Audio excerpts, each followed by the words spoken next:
Salut les pongistes, aujourd'hui j'ai le plaisir et l'honneur d'accueillir Jérôme, le boss de tennisdetable.com. Bienvenue Jérôme. Merci de m'accueillir Julien. Ah je t'en prie, je vais essayer de te mettre une grosse branlée devant les 3 caméras que j'ai disposées autour de la table. Le concept, tu le connais, c'est un match interview. Donc on va se livrer une bataille en 3 sets. Un set égale un thème. Et je te dis que le meilleur gagne. Allez, c'est parti.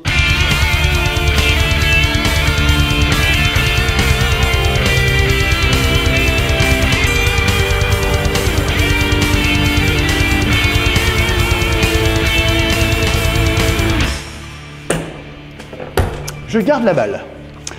Jérôme, je vais me permettre de rappeler aux gens qui vont regarder cette vidéo que nous nous sommes joués en championnat il y a 1 an et demi ou 2 ans, je sais plus. À peu près, ouais. Et que je l'ai emporté hyper facilement, 11-9 à la belle, avec quelques grattes. Donc c'est une revanche. Tout à fait. Et je crois qu'en plus on se joue en championnat par équipe dans 3 semaines. 15 jours. Pour de vrai cette fois-ci. Donc il y aura même une belle si possible, si jamais tu l'emportais aujourd'hui, ce qui m'étonnerait. Première question avant qu'on commence dans le dur, est-ce que tu peux nous expliquer en quoi consiste l'empire tennisdetable.com? Il me semble qu'il y a plein d'entités différentes. Est-ce que tu peux nous expliquer déjà comment c'est né, à quelle époque et aujourd'hui, qu'est-ce que ça représente? Alors tennisdetable.com, je l'ai créé à l'âge de 18 ans, donc j'en ai 46, donc ça date un petit peu, donc c'était les débuts d'Internet. Pour de vrai? Ouais, et du coup, c'était un codage avec Dreamweaver, pour ceux qui connaissent. Et puis ça m'a bien plu, hein. J'ai eu mon premier ordinateur à 18 ans et c'est à ce moment-là que j'ai commencé à créer les sites internet, donc c'était quand même... voilà, je me suis mis tout de suite dans le dur, quoi. Ah mais je savais pas. Et puis voilà, c'était un petit site free.fr au départ, et puis voilà, j'ai pris goût tout doucement, et puis autodidacte, je me suis formé pour créer un site que vous connaissez maintenant, tennisdetable.com, qui a quand même pas mal de visites, quoi, entre 5 et 10 000 par jour, donc c'est quand même... Par jour? Par jour, ouais. Ah ouais, c'est quand même pas mal. Ouais. Et voilà, après au niveau des différents empires, on va dire, comme tu disais, il y a le site en lui-même, bien sûr, et puis à l'intérieur, il y a un forum, il y a une chaîne YouTube qui a 20 000 abonnés, donc c'est pas non plus énorme. Ah bah si, je crois que tu as la FFTT devant toi, et après tu dois être dans les créateurs de contenu français. Ouais. Je pense que sur YouTube, tu es le numéro 2 ou numéro 3, un truc comme ça. Et puis surtout Facebook, Facebook avec 87 000 abonnés. Là, c'est la plus grosse des communautés, quoi. Après, bien sûr, je suis présent également sur Instagram, Twitter. J'avais essayé TikTok, mais j'ai arrêté. Ouais. Je dis, c'est pas pour moi. C'est pas pour trop compliqué. C'est une génération. Bon, voilà. Après, j'essaye voilà, d'y aller sur différents univers, mais toujours dans le but de me faire plaisir. Et s'il y en a un qui me plaît un petit peu moins, j'y suis un petit peu moins. Okay. Et puis, je sais m'entourer, je pense, parce que je remercie notamment tous ceux qui me donnent un coup de main pour le forum, parce que là, il y a un paquet de monde derrière. Il y a 10 modérateurs? 10 modérateurs et même des ingénieurs informatiques qui donnent des coups de main sur le développement du forum. Donc c'est quand même un gros truc, quoi. Merci à tous ces gens parce que c'est très important. En fait, c'est the place to be sur Internet quand on veut discuter ping-pong en France. Donc très bien. Bon, écoute, merci de toutes ces précieuses informations. Mais maintenant, tu vas prendre un petit peu moins de plaisir, je le pense. Let's go. T'es prêt? Ah, ouh, tu l'avais un petit peu mangé.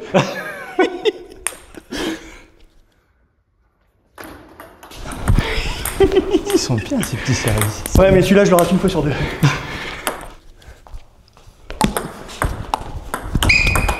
Ah voilà! Ça tourne. Eh ben oui!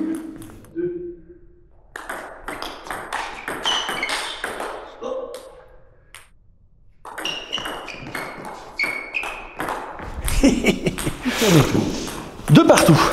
3-1. 3-1, pardon. Merci. Il est rigolo. Fair play. Ouh là là là là là là, ça sent la boucherie là. Comment ça s'est regardé? 4. Oh ben oui. 2-4. Avant que j'aille chercher la balle, est-ce que justement tu nous parlais là, du forum qui marche très bien. Est-ce que tu peux nous rappeler comment tu es passé numéro 1? Parce qu'avant, il me semble, il y a quelques années, il y avait un autre forum qui était le plus gros forum de France. Tout à fait. C'est vrai qu'au départ, je n'avais pas créé de forum parce qu'il n'y avait pas besoin. Il y avait le forum que tout le monde connaissait, tennisdetable.com, DE à la place du chiffre 2. Et suite à un rachat du site internet par une autre personne, la communauté s'est trouvée un petit peu moins bien à l'aise pour s'exprimer, un peu trop censuré et autres. Et au final, souhaitait rejoindre un autre forum. Ouais, j'en ai fait partie. J'étais Voilà. aussi dans l'autre communauté. T'as changé. J'ai changé de trottoir. Voilà. Et puis c'est vrai que maintenant, pratiquement tous les modérateurs de l'ancien forum sont les modérateurs du nouveau. Donc c'est ça qui fait aussi une des grosses richesses du forum, c'est qu'on se connaît depuis des années et puis c'est vraiment là le top du top des passionnés, quoi. Ah ouais, c'est ça, il y a de la lecture et il y a du passionné de matos. Ouais, c'est ça. C'est des écoute-pas de junkies. Les mecs, ils achètent les mecs sur le sujet des softs là, mais calez-vous sur un soft, arrêtez de changer. Les mecs, ils changent toutes les 2 semaines. C'est vrai que sur le matériel, je lis pas tout ce qui s'est écrit. Mais c'est des fous. C'est des fous. Je vais chercher ma balle et je reviens. Ah, elle est pas mal ma petite carotte aussi. C'est pas possible. Ça, c'est une spécialité aussi. Je l'ai un peu trop coupé. 4-3.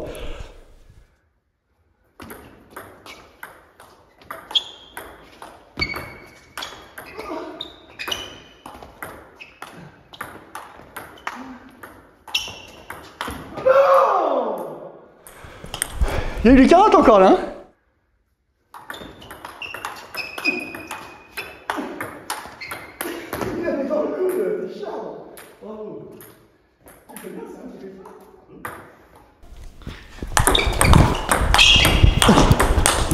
Oh, c'est pas possible. Alors chez nous, on appelle ça la beussade, c'est pas la carotte. Il m'avait dit qu'il était fort, mais... Mais d'habitude, je m'excuse au début, ça fait pour tout le reste. 4-6, allez. Je remonte avant de poser mes questions suivantes. Oh putain, c'est pas possible. Oh.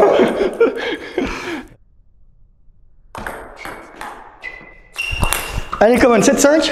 Ouais. Nouvelle salve de questions. Est-ce que tu peux nous dire comment toi, tu as vécu l'effet Jeux Olympiques? Enfin, l'effet Lebrun et ensuite l'effet Jeux Olympiques, parce que dans les clubs, ça s'est traduit par une affluence record d'adhérents, aussi bien chez les loisirs que chez les compétiteurs. Et sur Internet, ça s'est traduit comment? Ah bah c'était phénoménal, hein. Là, je te disais qu'on était entre 5 et 10 000 par jour. Là, on dépassait allègrement les 20 000 visiteurs sur une demi-journée. Ah ouais. Donc autant dire que le serveur sautait, hein. Au bout d'un moment, je regardais que les chiffres impressionnants jusqu'où ça pouvait monter, quoi. Incroyable.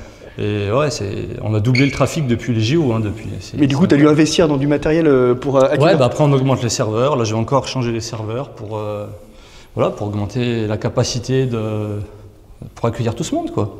Eh ben, il y a des systèmes de cache également qui permettent de limiter l'afflux, enfin les ressources et tout ça. Donc derrière un petit site comme ça, il y a quand même pas mal de choses qui tournent, quoi. Ouais, en termes de budget annuel, ça représente combien? Alors il faut que j'arrive à sortir 1500 à 2000 € par an pour équilibrer tout ça, quoi. Ah ouais, quand même. Ouais. Donc c'est pour ça qu'on a un petit peu des pubs et tout, c'est aussi pour ça. Bah oui, ça paye le site. Hein, bah oui, ok, bah oui, je comprends. Si je mets pas de pub, après... C'est toi qui je suis obligé de faire payer l'utilisateur, et chose que j'essaye de faire en sorte que tout soit gratuit.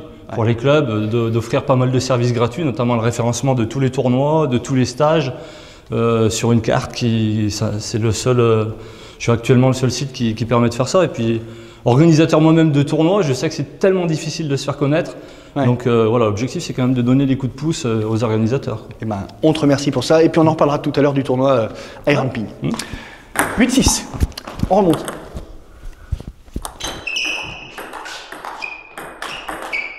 T'as la poussette de la mort que t'as, toi, 9-6.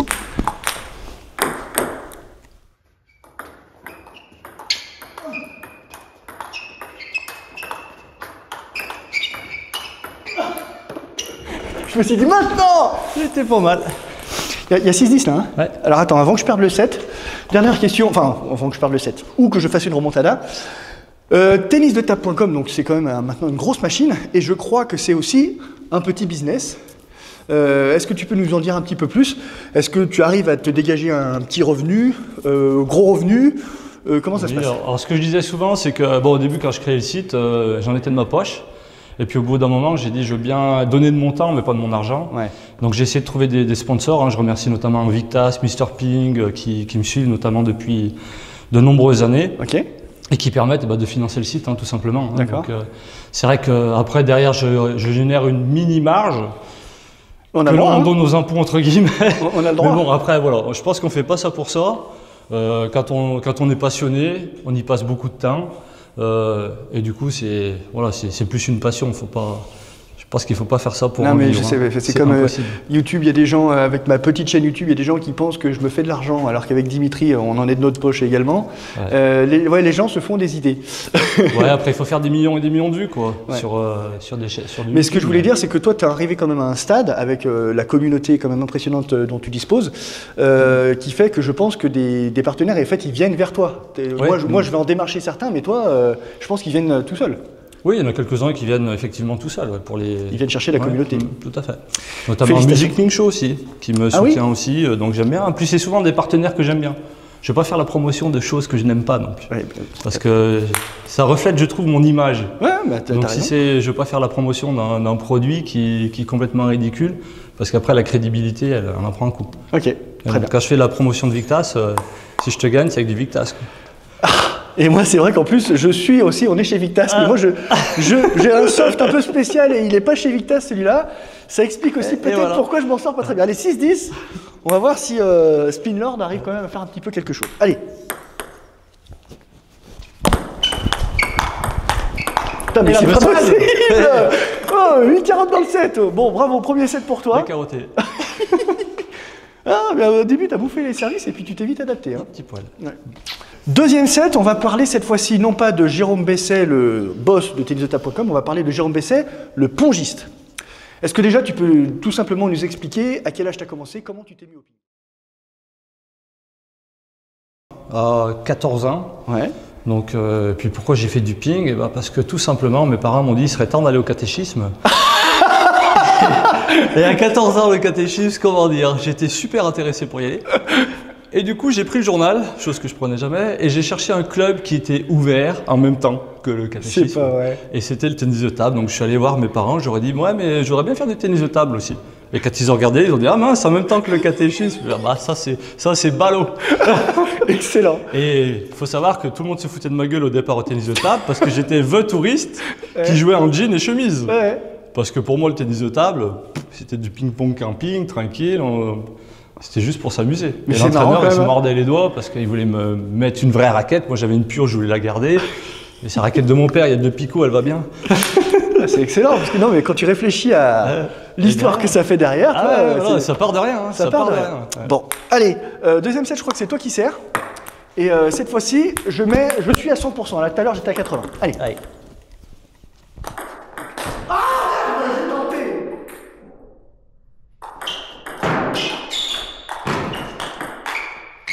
Oh, le con, dis donc. Je sais pas ce que j'ai fait. Ouais, je sais pas non plus. 2-0.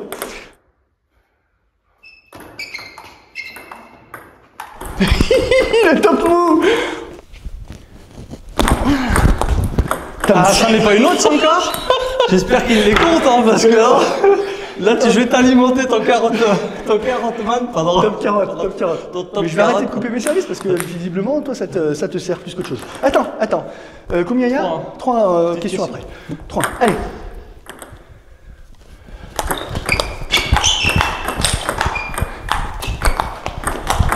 Mais elle a encore touché, elle a un petit peu frotté le filet pendant moi. Hein. Ça m'a perturbé. On va regarder le replay. 4.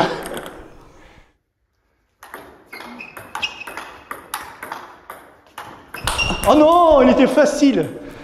Il était offert celui-là. Bon, il y a déjà un 5, je te pose tout de suite tes questions parce qu'à ce rythme-là, j'aurais pas pu tout poser. Attends, puis 46 ans.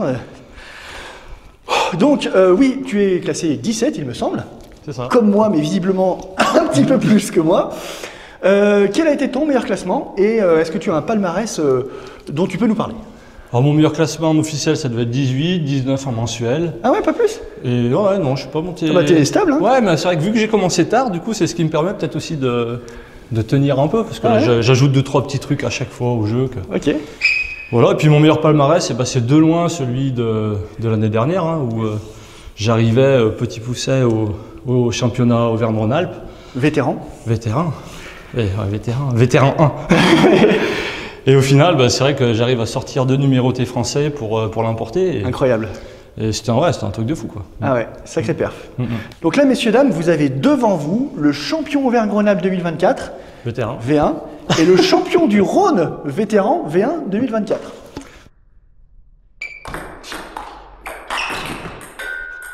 Allez, 2-5, c'est parti maintenant. me concentre sur moi et pas sur les questions.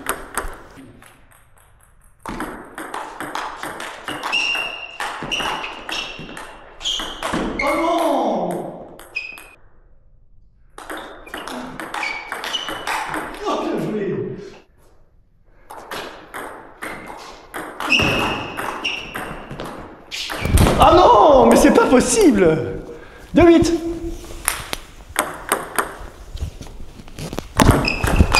Ah oui. Allez, 3-8. Eh oui. 8-4.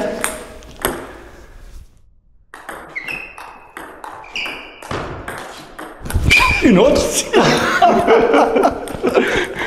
9-4. Tu as une petite anecdote? Eh ben, c'est ce que j'allais te demander. Alors, vas-y, une anecdote. Parce que là, on est sur la Bessade, là, avec la balle volée. Ouais. Pour les championnats de la Loire, en double, avec mon pote Sofiane, on perdait 18 à la belle. Comment tu fais pour l'emporter? Eh ben, tu voles les 4 dernières. Et c'est ce que j'ai fait.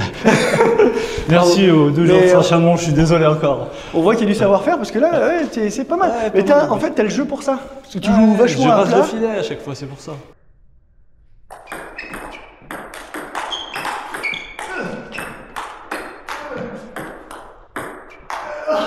Mais non, je suis nul. Ça fait 4-10, hein? Ouais. Bon, ben, je vais essayer de voler les 6 dernières pour au moins égaliser.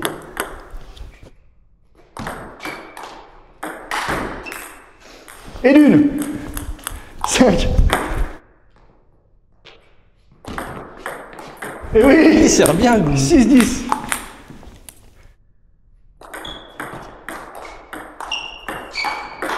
Il me fait chier avec ses poussettes coupées là, je sais pas quoi faire. Félicitations, ça fait 2-0, donc du coup j'ai perdu déjà.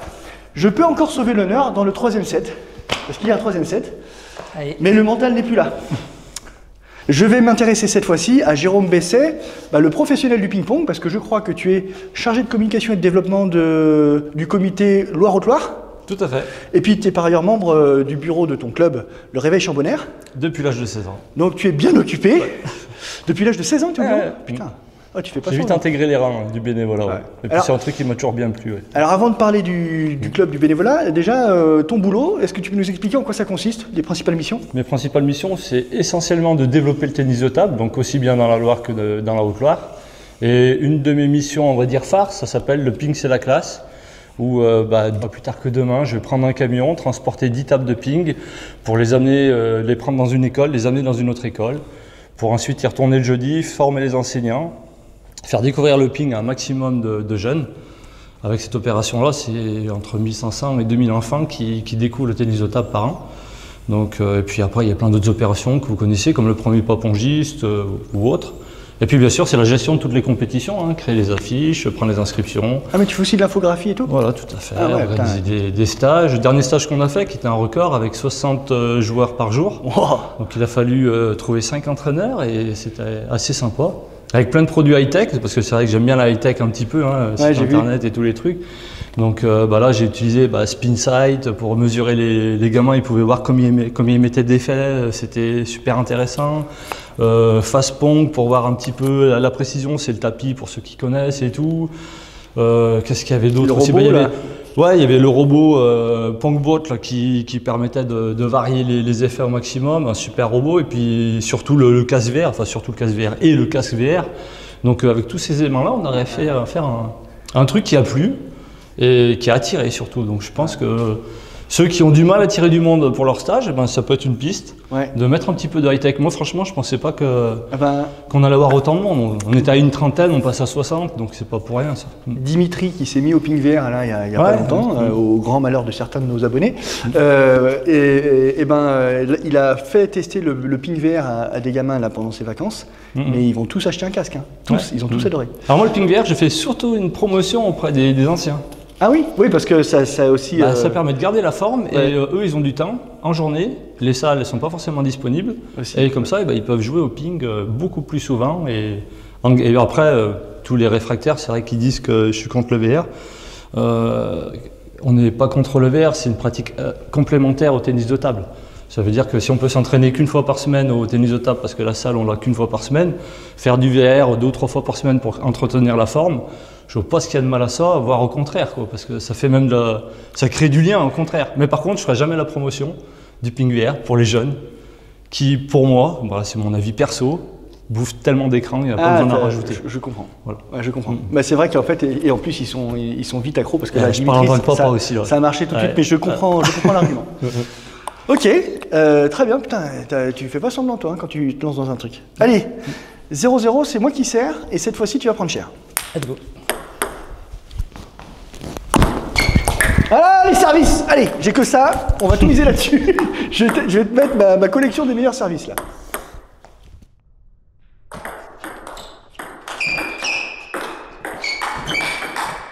Ah!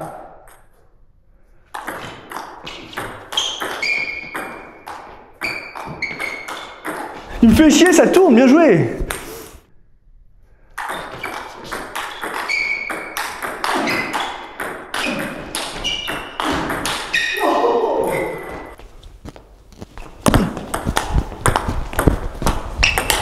Eh oui! Attention, ça va aller vite.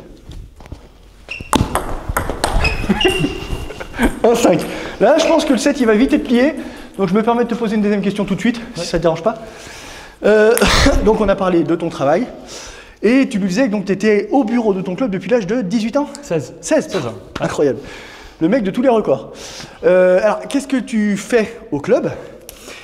Déjà, et après j'aimerais que tu nous parles du tournoi que vous organisez, qui est un tournoi un petit peu exceptionnel. Ouais. Alors au départ je faisais pas mal de tâches, on va dire un peu administratives, hein, prise de licence. Au club j'ai toujours fait ce que voulaient pas faire les autres, parce que moi entre guillemets, toute tâche en fait, il n'y a rien de dévalorisant. Et l'objectif c'est d'être le plus performant possible, quelle que soit la tâche que l'on fait. Et puis après là on va avoir un salarié, hein, Adrien, qui nous rejoint. Et moi j'ai fait une petite pause, j'avais besoin de quitter le bureau de 3 mois, et puis du coup lui il a repris entre guillemets toutes mes tâches, qu'il maîtrise parfaitement. Et du coup, j'ai pris des nouvelles tâches.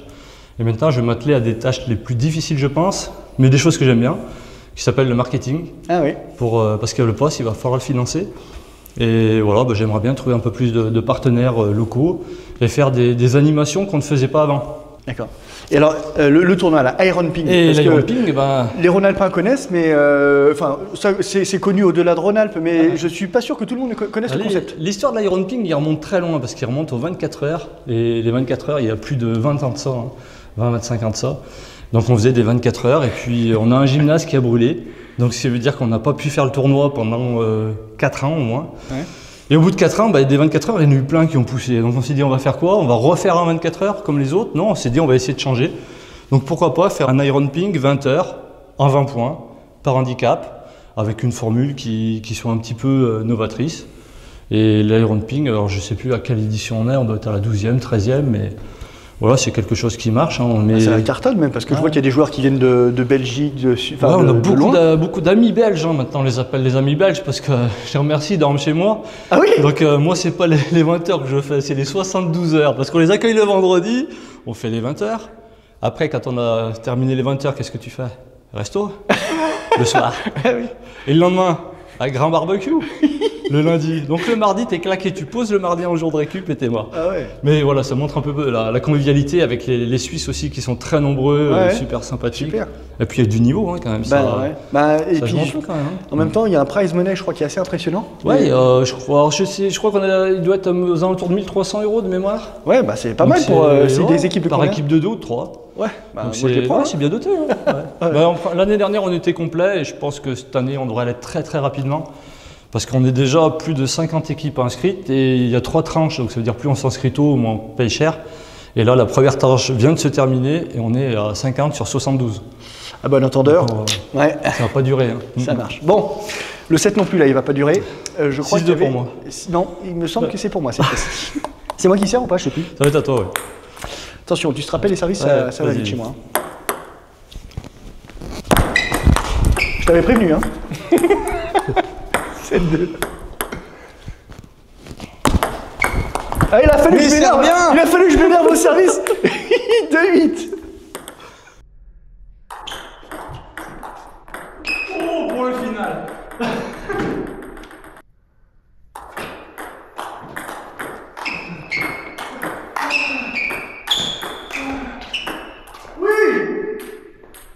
Bon, 3-9, j'ai 2 services à suivre, donc je vais poser tout de suite la dernière question si ça ne te dérange pas. Vas-y. Je vous connais un petit peu parce qu'on vous a rencontré en championnat quelques fois. Et puis votre réputation vous précède. Vous êtes un peu des sacrés zozos au Réveil Chambonnaire. Est-ce que, je crois comprendre que la déconne, ça fait un petit peu partie du mode de vie de toi et tes copains. Est-ce que tu peux nous en parler? Oui, c'est vrai qu'on est une bonne bande où on aime faire la fête, quoi. Quand le match est terminé, souvent on reste un moment avec les adversaires pour terminer tout ça. Souvent on fait des repas ensemble. Donc c'est vrai qu'on aime bien accueillir, on aime bien être bien accueillis. Donc c'est vrai que parfois quand on va dans des clubs où il n'y a qu'un verre d'eau à boire, on fait la grimace. Mais bon, il y en a de moins en moins quand même. Et c'est vrai que je pense que l'accueil dans notre sport, c'est ce qui lui fait sa force. Donc il faut, même quand ça commence à jouer un petit peu, bien garder tout ça, quoi. Ouais, il y a des loisirs qui sont venus, qui disent ouais, moi la compète, pas trop. Et puis dans le Rhône, on a un championnat semaine. Et en fait, ils ont mordu à l'hameçon pour le côté convivial, saucisson bière d'après-match et tout, qu'ils connaissaient pas du tout, qu'ils imaginaient pas. Ouais. Et ça on les a accrochés grâce à ça. Pour les débutants, on en a de plus en plus depuis justement les JO, des publics adultes qui arrivent. Et il faut imaginer un adulte qui arrive, qui a jamais fait de ping-pong dans une salle, il voit que des tchos et des fous furieux à la table. S'il reste une séance, on est content, quoi. Alors, il va falloir les accueillir comme il faut. Je pense que ça fait peur, les fous furieux là. Ça fait peur. Et samedi, je participais, je fais un petit aparté, mais tu m'as lancé, sur un événement sur la féminisation de notre sport. On réfléchissait un petit peu à quelles actions on pouvait faire pour féminiser le sport, le tennis de table. On n'a que 20% de licenciés ES dans notre fédération, alors que je crois que la moyenne des autres sports olympiques, c'est 40% de femmes. Donc on est vraiment à la traîne. Alors que pourtant, notre sport est un sport mixte. Donc vraiment, il est parfait pour accueillir tout le monde. Et je crois sincèrement, c'était un peu ce qui était dit, en fait, les femmes, elles ont besoin un petit peu d'être sécurisées, d'être bien accueillies. Et quand effectivement tu rentres dans une salle, dans un univers hyper masculin, hyper testostéroné, où ça fait hyper fort et tout, ça peut être une barrière pour certains. Bon, c'est comme ça. On en était à 9-3. Ouais. Hein?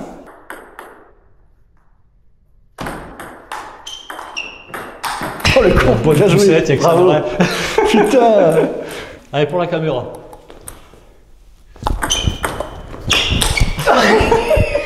Magnifique. Je pensais qu'il allait sauter, il n'a pas sauté. Non, il a bien sauté, mais j'ai senti le coup fourré. 5-10, balle de 2-1. Allez. Oh pardon. On termine là-dessus, ça me fait vraiment plaisir. Franchement.